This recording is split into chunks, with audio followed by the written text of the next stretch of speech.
Hello everyone, welcome to another What I Eat in a Day. So as usual, I started my day with warm lemon honey water. আর আজকে ব্রেকফাস্টে আমার খুবই হালকা কিছু খেতে ইচ্ছা করছিল, তো আমি এপিগামি আর ব্লুবেরি ইয়োগার্টের মধ্যে চকলেট মুসলি আর আমন্ডস অ্যাড করে খেয়েছি। তো এটাই আমার ব্রেকফাস্ট, আর তোমরাও এটা ট্রাই করে দেখতে পারো, ভীষণ টেস্টি খেতে লাগে।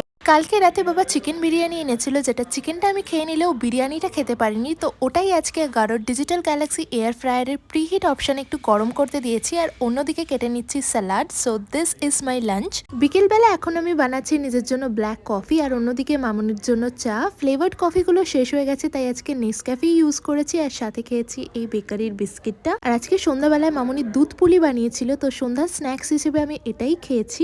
আর lastly here comes my dinner. আজকে ডিনারে হয়েছিল রুটি, বেগুন ভর্তা বা বেগুন পোড়া, সাথে ফুলকপি ভাজা আর স্যালাড। আমার পার্সোনালি বেগুন পোড়া খেতে খুব ভালো লাগে, কিন্তু তোমরা আজকে ডিনারে কি খেয়েছো কমেন্টে জানিও।